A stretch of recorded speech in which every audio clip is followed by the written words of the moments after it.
угол клетки приглашается его оппонент, боец из Таджикистана, Шотмон Назокатов.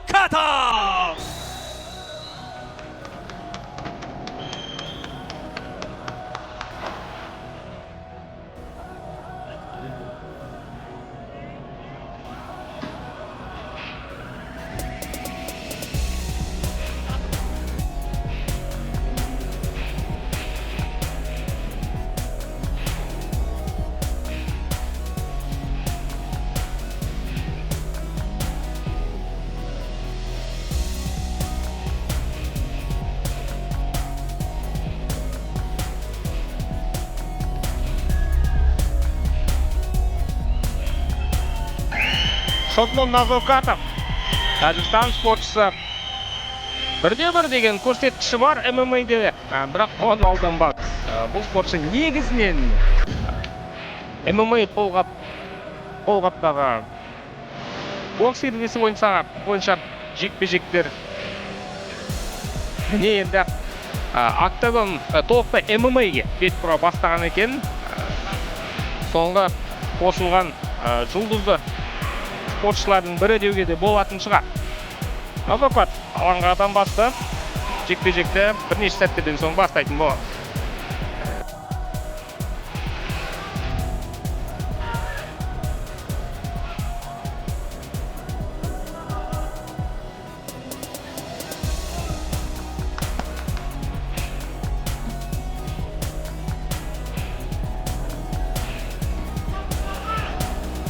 Бойцы готовы, и мы переходим к представлению пары спортсменов данного сражения в синем углу клетки.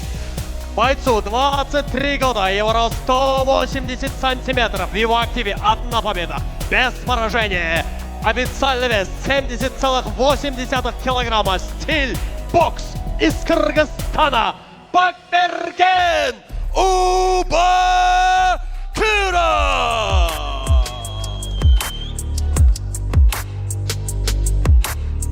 В красном углу клетки его визави, бойцу 26 лет, его рост 175 сантиметров, официальный рекорд, одна победа и одно поражение, его вес 70,8 килограмма, стиль бокс из Таджикистана. Поприветствуйте Шотмон Назокатов!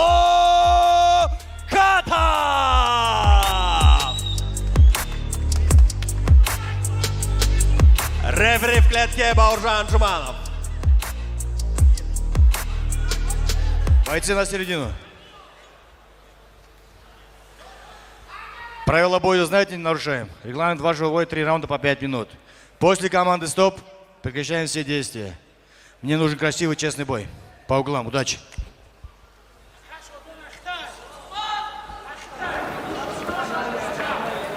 Реферінің нұсқамаларын алдық.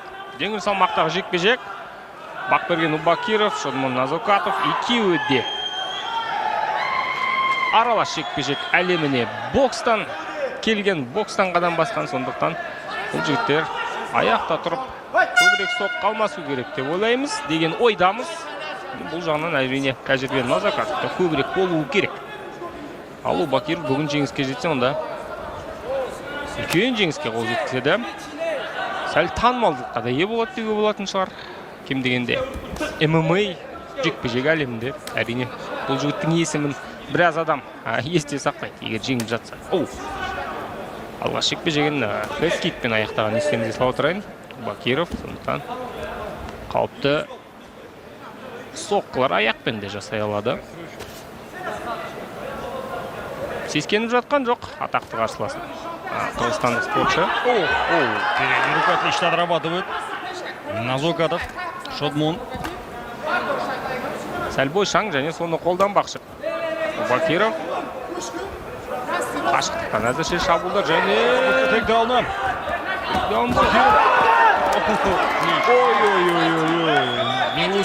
Не сумел удержать своего оппонента. Бірге айналып кеткен екен.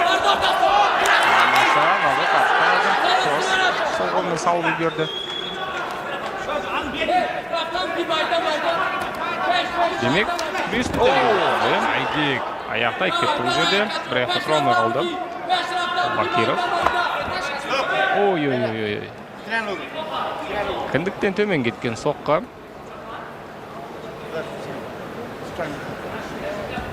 Жалғастыра алады деп үміттенеміз Назукат. Следующий будет. Ауыр соққы болмағандай болып көрінді.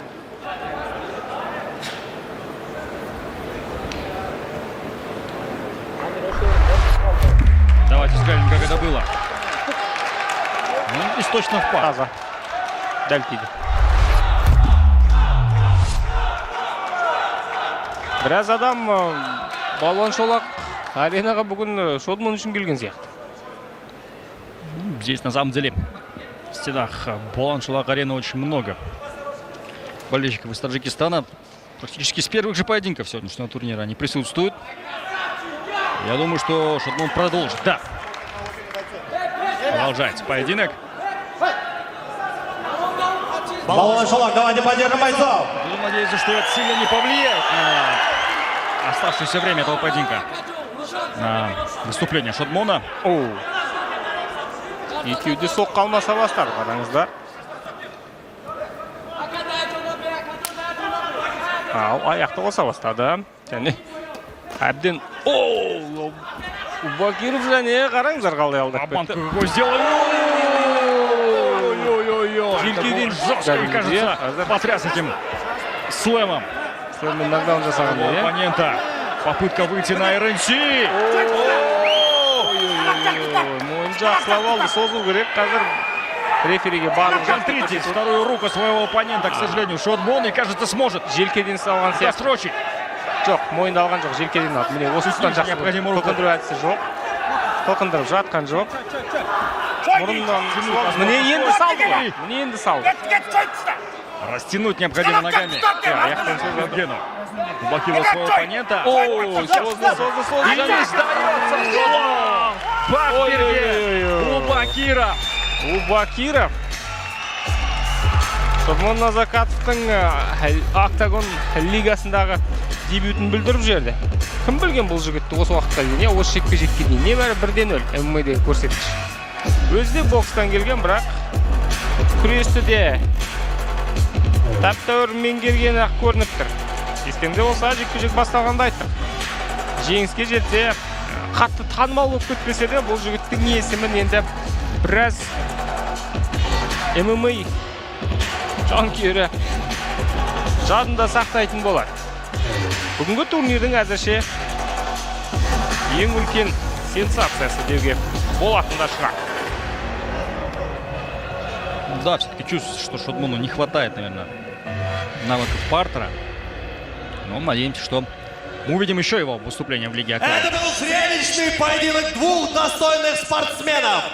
На второй минуте 34-й секунде первого раунда удушающим приемом победу одержал Бакберген Убакиров.